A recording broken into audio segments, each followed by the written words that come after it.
there. Welcome to the C-Suite. Tara Doyle-Enneking here, your CEO and president of the Puyallup Sumner Chamber of Commerce. We are excited today. We have Dr. Josephine Harris that is here with us.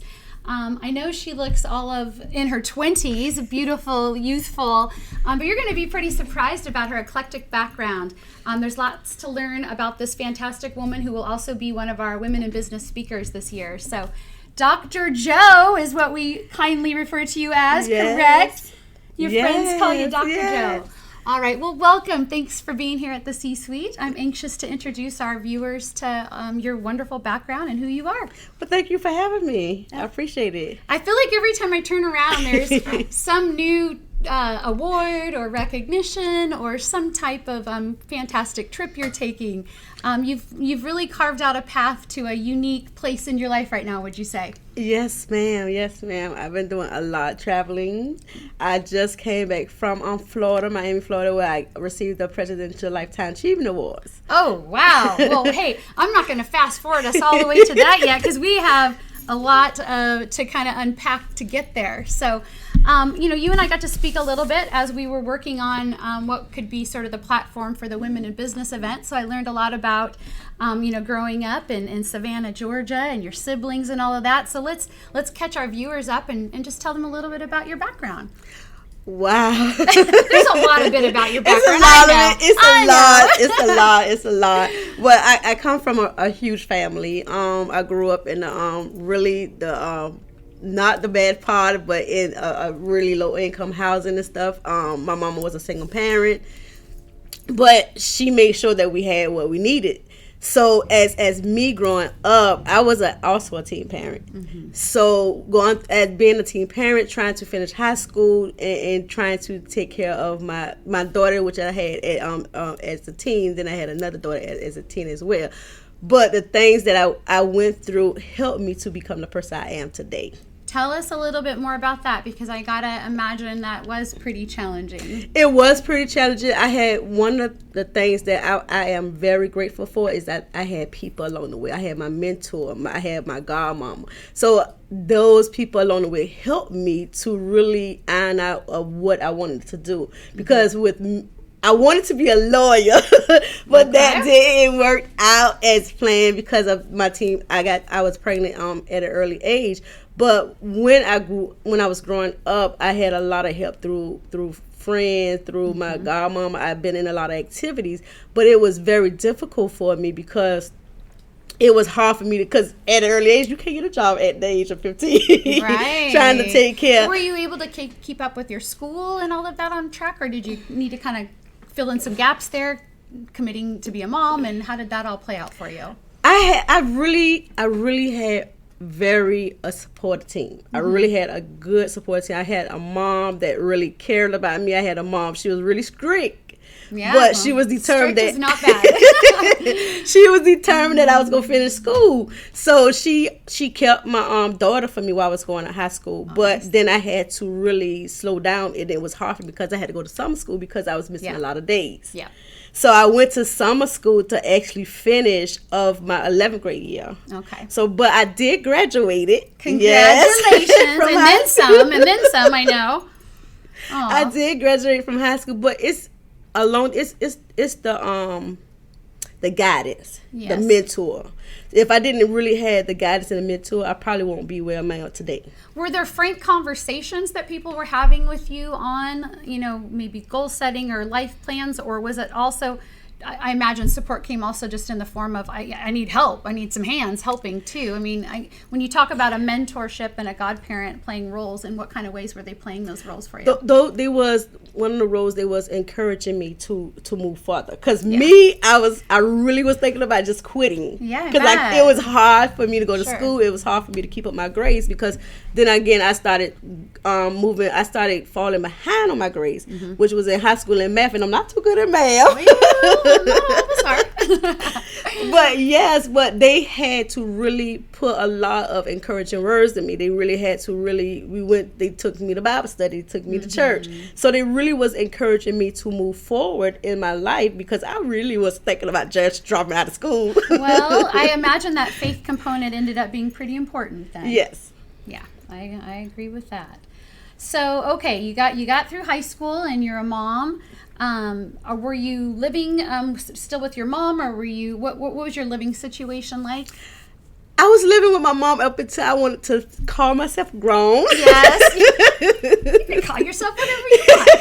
Yeah, so I moved out my mama's house at the age of 17. Okay. I moved out my mama's house at the age of 17. It was a real struggle, but she really took my kids in, and she really wanted me to finish school. So she watched her while I was in school, but I also had to go get a job so I could pay her to watch them because she was in it. Yeah, because she's sacrificing her time and job, right? Yes. So, oh boy. So it was a family effort. Teamwork makes the dream work, yes, right? Yes.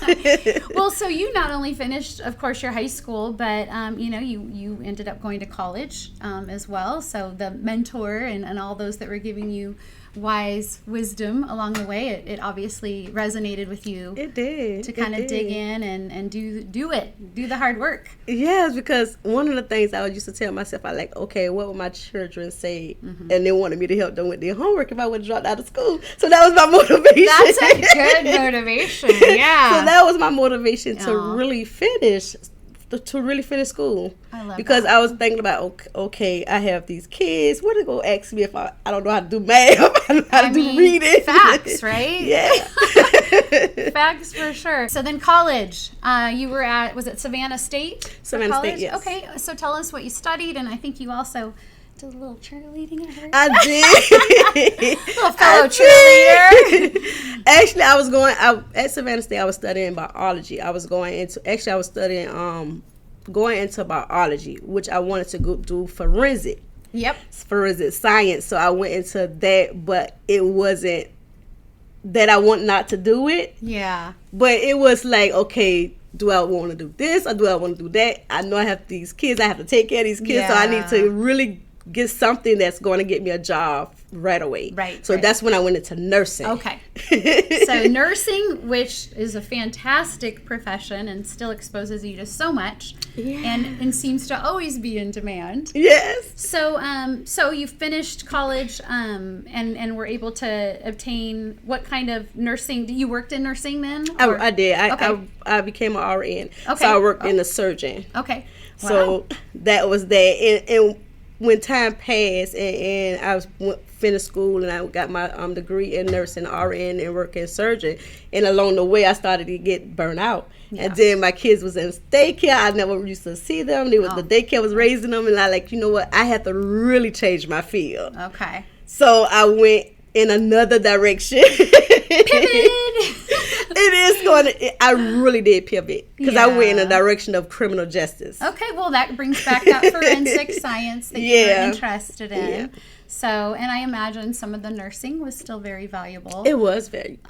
To still think about that kind of work. So, wow. Okay, from nurse, and how long were you nursing? Or not nursing, but how long were you a nurse? I was a nurse for a while. I was a nurse since I graduated in high school. And I when I first went to college, I went into college, straight into college. Because I know if I stopped, I had these kids, I had a job, and I know I wasn't going to finish. Yeah. So okay. And then so now you're, moving into criminal justice, and what was your first job with that?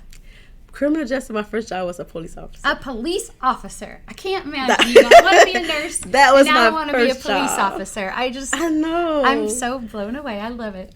Okay, so they had to be thrilled to have you on the force, I imagine. And is this still in Savannah area? It is still in Savannah area. Okay, and so what was as a police officer, were you on the streets? Were you in detective work, or were you? No, what did you do? I was on the streets. Yeah. I asked you that question, but I didn't expect that to be the answer. I know. I was on the streets. Goodness. I was one of the ones that arrest you. Cheerleader police officer. Yeah. Well, you're so nice. I'm sure you convinced the criminals to just give themselves up. No. Didn't quite go that way. It didn't quite go that way. Do you have any kind of, again, I imagine that was a scary job at times? At times it was. Were you often on your own as a police officer, or partnered up with someone? Or? I had a partner. Okay. Yeah. And so you know all the things. Yes. About being a police officer. Oh, wow. Any What did you get out of that experience? I got the experience is really it's not that bad, but it's some bad guys out there. But I put it in my mind that job wasn't for me. And so nursing, kind of too much demand, not enough flexibility, couldn't see kids. But the police officer job, are you saying those schedules had some sort of predictability, or not having to commit as many hours, or better pay? Or like, I'm trying to think how that transition happened. And then once you were there, that work wasn't what you wanted, or we were done, or it wasn't what I thought it would be. Okay. You're watching too many detective shows. That's what it was. I was watching. I love CSI and Law and Order. That's what I was watching. I know. I think a lot of people, yeah. I was like, I want to do that. Yeah. But it did not work out. I wouldn't say I regret it. Yeah. It was a good experience that I learned from good people. The repertoire of your skill sets. It learned me to respect police officers. Yeah, sure. The respect, yeah. I imagine. So I have no regrets at all. Okay. So you did that for a little bit. Did I have here too? Corrections officer. Let's see. All right. Now you're a police officer deciding you're not, there's no cameras around and it's not CSI,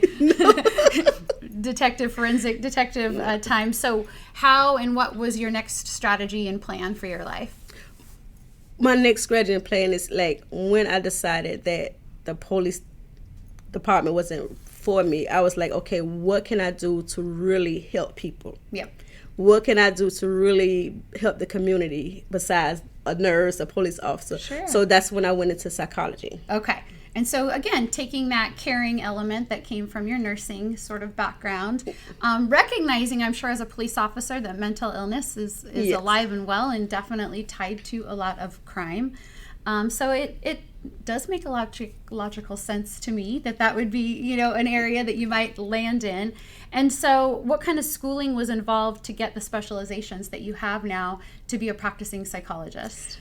Well, it's a lot. It's probably still going. It is still going. It's a lot of practical you have to do. You have to do internship. Yep. You have to actually go into, like me, I did my practical at community center as well as a prison. Mm-hmm. So I wanted to be very diverse. I did it at a lady correctional center and a male correctional center, as well as a juvenile correctional center. Fantastic. So I wanted to learn about the men, women, and the children. Yep.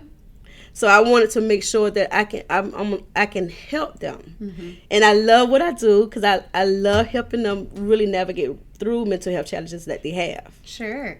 So all in all, how long now have you been in that field? Ooh, I've been in it for a while, 10 plus years. So see what I'm saying? We look at this youthful woman here with 10 years in psychology and a police officer in nursing, and I'm just not, the math isn't adding up for how youthful and beautiful you look. But I think that... A lot of self-care. A lot of self-care. That could be a whole other podcast. All right, so fast forward, because we're skipping an important chapter. Mm-hmm. You have a phenomenal husband. Absolutely. And I know your kids are doing well. We talked about them. So I guess, kind of catch us up to home life a little bit. My home life is very so much busy. Yes. We are empty nesters. Empty nesters. Now, see, we skipped the whole raising them.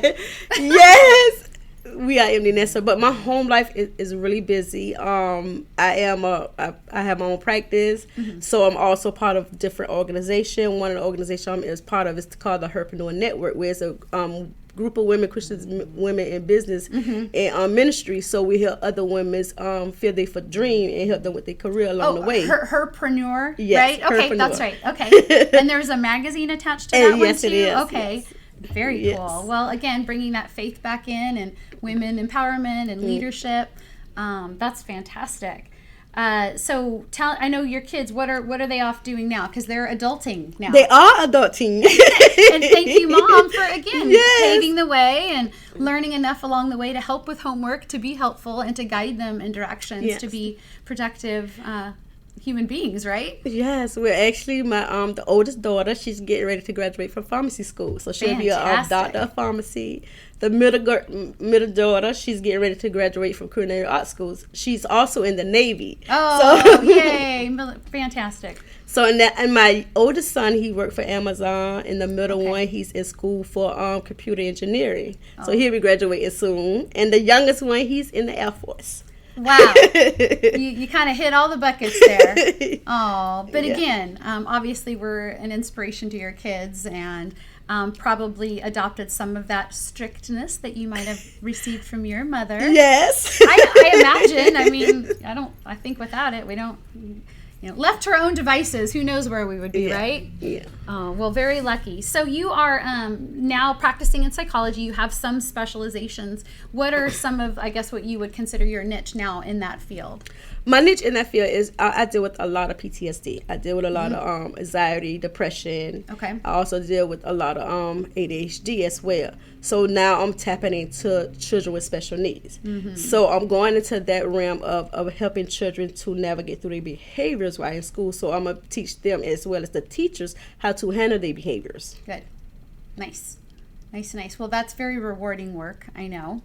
But you see a lot of, tough situations too, I'm sure. Yeah. I know I have a little background in that too, and I knew that I would probably end up adopting 24 kids if I had stayed in that field, because it's hard. It is. It's tough situations out there, and you kind of just want to fix and problem solve and give them all the magic solutions, but really a lot of it does kind of go back to, just again, working with the psychology of it, how are they handling and coping with those feelings, and is there any acting out, and then also working with parents on, in what ways are they reacting and helping to, grow their child to a good adult like you've done with your children.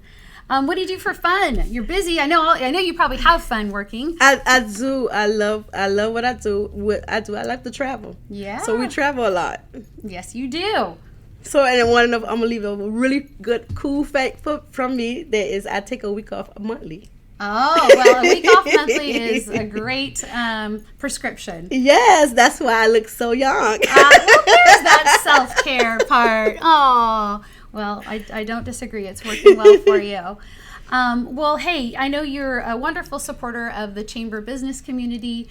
It's been, exciting to learn about your background, and I obviously am looking forward to also tapping into what kind of insight you might be able to contribute in our Blue Scarf Society Women's Leadership, since you definitely have a background in that. But you're just a gem. You and your husband are wonderful. You're positive. We, appreciate you, and kudos to all your accomplishments throughout thank you. Life thus far. I'm very curious to be sitting here in a few years and seeing what else you added to that repertoire, to that bucket. All right. Well, thank you so much. Thank you. I really appreciate it. Okay, great. Well, hey, again, Dr. Joe will be our guest at our Women in Business Luncheon on September 26th. So get to hear a little bit more from you then. Thanks, everyone.